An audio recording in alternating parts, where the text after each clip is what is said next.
chers collègues. Merci pour les éléments d'information et de bilan transmis dans le rapport Égalité femmes-hommes de cette année. Dans le chapitre consacré à l'égalité professionnelle, il est question de mixité et c'est sur cet aspect que porteront mon intervention et ma question. Et plus particulièrement, j'aimerais évoquer la mixité dans le recrutement des professionnels de la petite enfance qui relèvent de la responsabilité de la ville. On le sait, ces métiers se caractérisent par une féminisation extrêmement forte, presque totale. La mixité, pourtant, a du bon. Ses effets bénéfiques ont été largement documentés et sont bien connus. Facilitation du recrutement. Or, on sait que les métiers de la petite enfance sont en forte tension à cet égard. Revalorisation du métier en termes d'image dans le public, mais aussi, on l'a constaté pour certains métiers féminins en cours de masculinisation, revalorisation des salaires et amélioration des conditions d'exercice.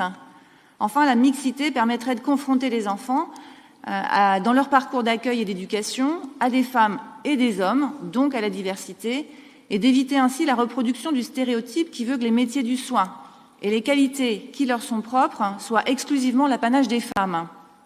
Évidemment, les freins, voire les blocages à l'entrée des hommes dans les métiers de la petite enfance sont forts, nous ne l'ignorons pas.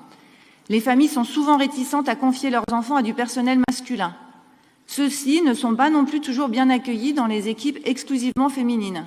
Et puis, il faut bien le dire, les jeunes adolescents ne se dirigent pas naturellement vers ces métiers perçus comme relevant de la sphère féminine, car ils sont pris dans les injonctions de leur âge et de leur société et les représentations de ce qu'est un métier d'homme et de ce qu'est un métier de femme. D'ailleurs, c'est souvent lors d'un parcours de reconversion professionnelle, lorsqu'ils ont cheminé et se sont libérés de certains carcans socioculturels, que l'on voit des hommes songer enfin à aller vers les métiers de la petite enfance.